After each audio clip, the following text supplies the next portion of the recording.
terbentang di PBL Lombok, tempat kami berkreasi dan berinovasi.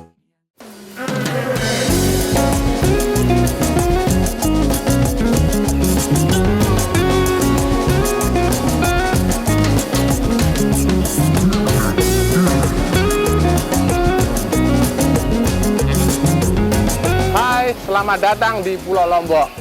Pulau Lombok tidak hanya terkenal dengan pantainya yang cantik, tapi juga terkenal menjadi rumah salah satu budidaya mutiara terbaik di Indonesia. Pagi ini kita akan melihat proses seleksi induk mutiara.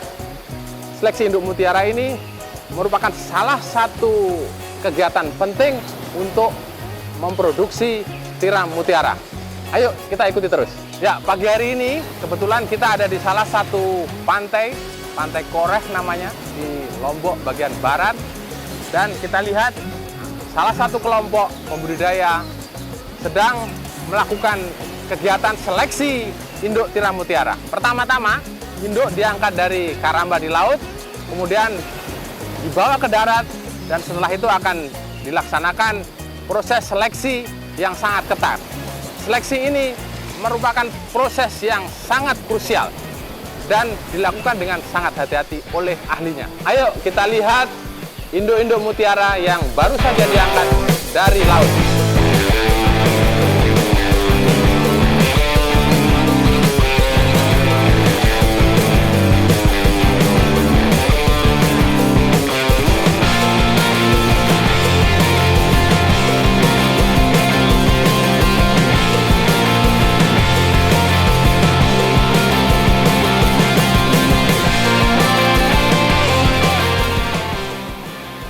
Ada berapa ekor ini, Pak? Kita 70 ekor. Jadi hari ini 70 ekor. Dan ini induknya luar biasa. Dari penampakan cangkangnya udah besar-besar. Kita akan melihat isi gonatnya. Ya, pertama kita akan melihat nanti jantan betinanya, kemudian kita cek tingkat kematangan gonatnya. Kita tunggu pertama-tama nanti dia akan membuka cangkangnya dengan sendirinya, lalu kita akan tahan dengan baji. Kemudian kita lakukan pengecekan tingkat kematangan gonatnya. Jadi setelah diangkat induk-induk tadi ini dibawa ke darat untuk dicek gonatnya. Jadi atau gampangnya dilihat apakah mereka ini sudah siap untuk dikawinkan.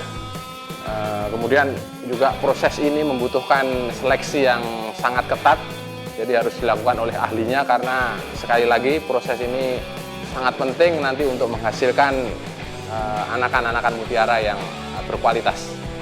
Jadi kalau kita lihat indukannya ini sudah sangat besar-besar cangkangnya. Jadi ini kira-kira udah umur berapa tahun ini? Syaratnya untuk induk minimal umur 3 tahun atau 15 cm ke atas. 15 cm ke atas. Jadi kita menggunakan beberapa alat untuk membuka cangkang daripada induk-induk ini. Kira-kira alatnya apa aja? Ini adalah alat pembuka cangkang atau bahasa istilahnya kalau orang mutiara, istilah Jepangnya adalah keikoki. Sedangkan ini adalah hera atau mungkin bahasa kita spatula. Ya, begitu. Cuman dua ini aja ya, untuk menyibakkan tirai atau mantelnya itu untuk melihat gonatnya. Ya, semacam self opener gitu ya, ya, pembuka cangkang ya, seperti ini. Ya. Stainless steel.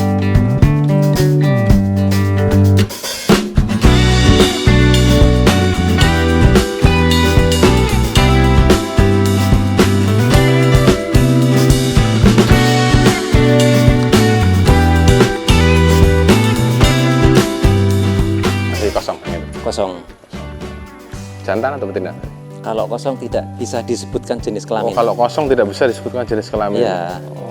Jadi dia ini kriterianya kalau sudah ada telur bisa dibilang betina.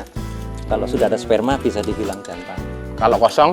Dan ini juga kosong, nggak ada jenis kelaminnya. Dan ini kelamin. berubah-ubah. Oke. Biasa jantan, suatu saat nanti jadi betina.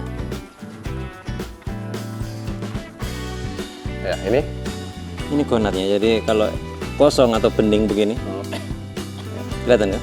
Ya, ya. Bening. Nah, Yang ini. bulat itu kan? Iya ini. Ya. Bening artinya tidak jantan, tidak betina. Belum memproduksi sel telur atau sel sperma.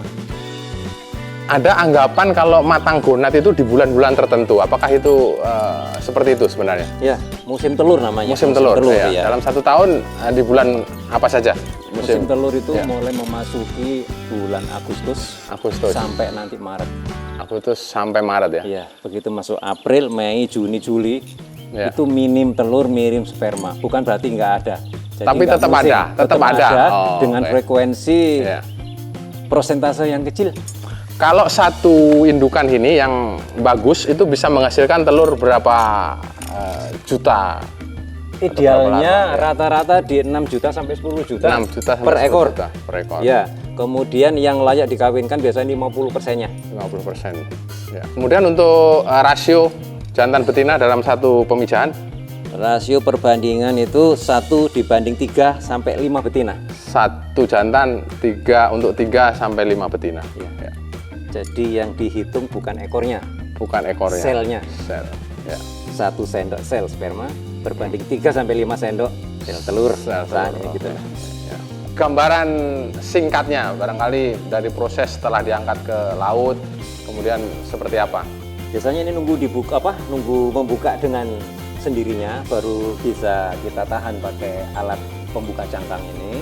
Lama waktunya itu intervalnya itu kalau normal biasanya 5 menit sudah banyak yang membuka. Cuman itu dipengaruhi oleh tingkat kestresan individunya. Oke. Mungkin ini 2 hari yang lalu baru dipindah. Ya. Jadi mungkin itu yang membuat dia kurang begitu nyaman dan lama untuk membuka cangkangnya. Nah, Jadi kalau harus bersabar. kalau untuk ketahanan dia hidup di luar air atau diangkat seperti ini berapa lama maksimal? Dalam kondisi cuaca yang seperti ini, Yang teduh teduh, ya. bisa 5 jam. Oke. Tapi pada kondisi pengepakan atau packing dalam suhu dingin, tahan sampai 15 jam. Oke, untuk transportasi ya. Ya. Ya, ini kita lihat masih banyak yang malu-malu. Jadi bukan karena distres kemudian malah membuka ya. Iya. Semakin stres malah nggak mau membuka. Ya, itu artinya sehat ya. Oh, oke. Nah, Ini nih ada yang mulai yang buka gampang ya. membuka, Ya. justru itu yang kurang sehat biasanya. Oh, oke. Loyo Justru semakin stres dia tidak mau membuka. kalau sehat. Ya. Yang sehat. Ini malah yang paling justru kelihatan sekali gampang dilegonatnya. Ya, Oke. kosong ya. Ketut cahayanya. kantong ya, semacam Ya. kantong itu ya. Nah, ini. Yang Nah, putih ini, ini. Oh. ini adalah kaki yang tidak berfungsi lagi Hmm. karena sudah dewasa. Oh, ada kepiting masuk. Ya, ini binatang untuk membersihkan kotor-kotoran di insangnya. Oh, dia bukan hama ini ya? Bukan. Iya ya, saya lihat seperti Kayak semacam udang. kepiting ya. Iya. Jadi semacam udang. Iya. Dia bersimbiosis. Bersimbiosis. Simbiosis mutualisme. Ya, Oke, jadi binatang apa namanya? saya nggak tahu jenis spesiesnya, cuman sepertinya kategori keluarganya udang. Krustase ya? Ya, krustase. Nggak perlu dikeluarkan berarti itu. Dikeluarkan dari? Krustase tadi itu. Enggak. Udang-udang apa-apa, kecil. ya. Oh, nggak Kalau perlu mau ya? mancing jadikan umpan dikeluarin tuh enak. Oh. Laku Dia nggak makan dagingnya ya? Enggak. Itu cepet kalau disantap ikan jadi umpan. Sebetulnya kuku itu adalah Atas pertumbuhan. tempat pertumbuhan cangkang ini.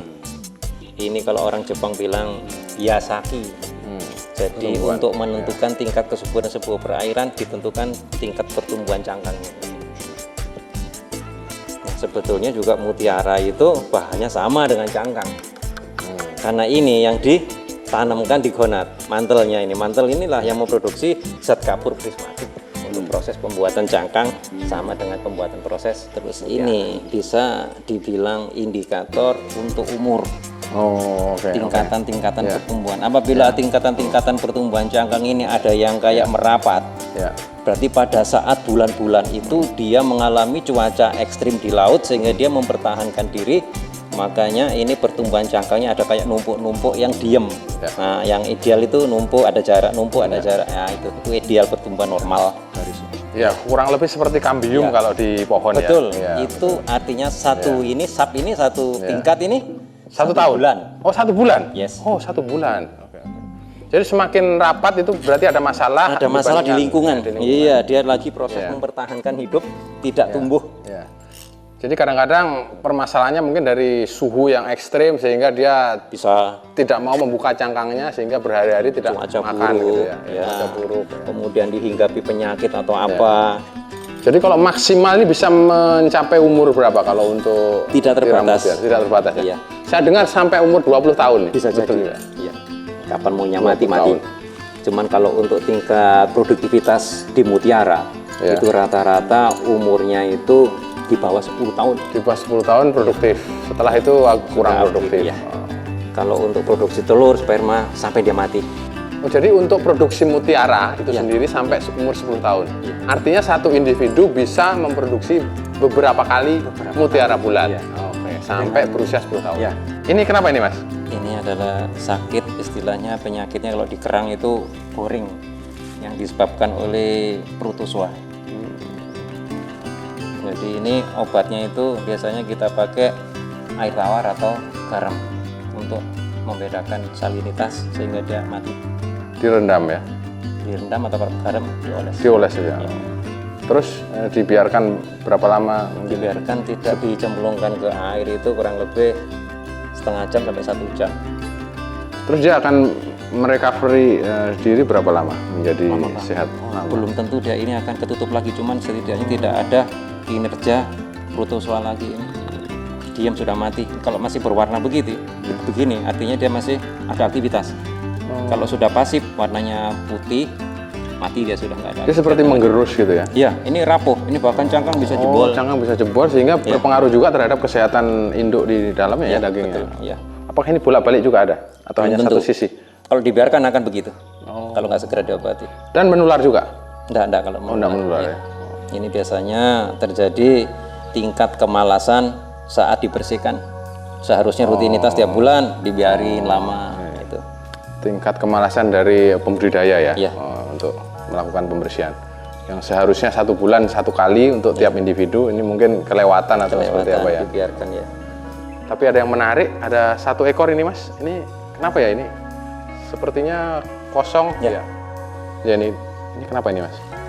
Ini adalah mati nih. Jadi Oh, oke. sudah tidak ada dagingnya. Tidak ada orangnya ya? Sisa cangkangnya Oh, doang. iya. Iya. Mati. Lah. Dan penyebab mati itu bisa karena predator. Ya, ya.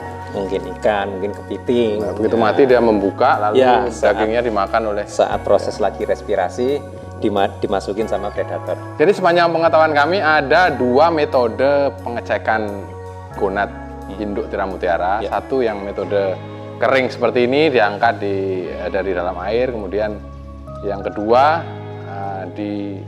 dirangsang membuka supaya cepat membuka itu dengan metode menggunakan air sirkulasi air ya. Ya. Nah itu kelebihan dan kekurangannya seperti apa kira-kira? Baik. Jadi positifnya kita nggak pakai air, itu lagi caranya cangkang membuka, tidak melalui proses respirasi sehingga mantelnya itu turun, mengecil. Itu proses paling aman untuk menahan cangkang pakai alat ini. Sedangkan proses dengan sirkulasi air itu memang mayoritas mempercepat proses pembukaan cangkang. Tapi itu harus dilakukan dengan orang yang profesional atau yang sudah berpengalaman, karena saat itu kerang lagi proses respirasi sehingga mantel itu terbuka penuh sampai ujung cangkang. Jadi sangat berbahaya kalau orang yang nggak pengalaman main tahan pakai alat ini, nanti bisa melukai bagian mantelnya dan sakit. Jadi kejepit gitu ya? Iya. Mantelnya kejepit sehingga menyebabkan luka dan menimbulkan masalah bagi Iya. induk itu sendiri. Betul. Jadi Plus minus. untuk ya ada plus minusnya dan tentunya membutuhkan fasilitas bak dengan sirkulasi air yang Ya. memadai, pompa dari laut juga. Nah kalau metode kering begini mungkin lebih simpel dan lebih tentunya aman. juga lebih aman, walaupun juga harus tetap membutuhkan keahlian dan ketelitian Dan kesabaran. dan kesabaran.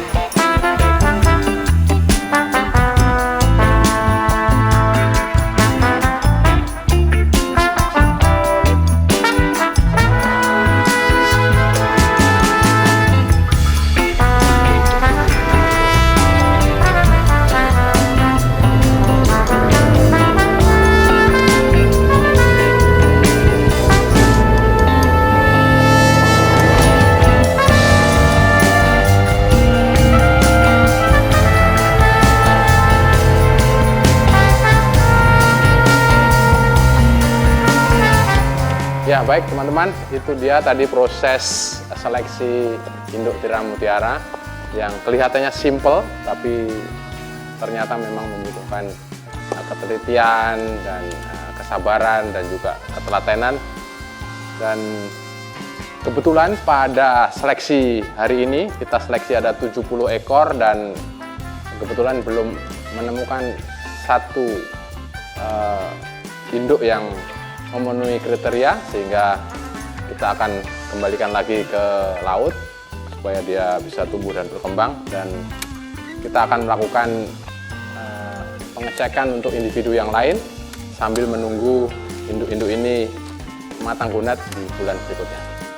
Jangan lupa like, subscribe, and comment kalau teman-teman masih penasaran dengan liputan mengenai mutiara laut lainnya. Salam budidaya.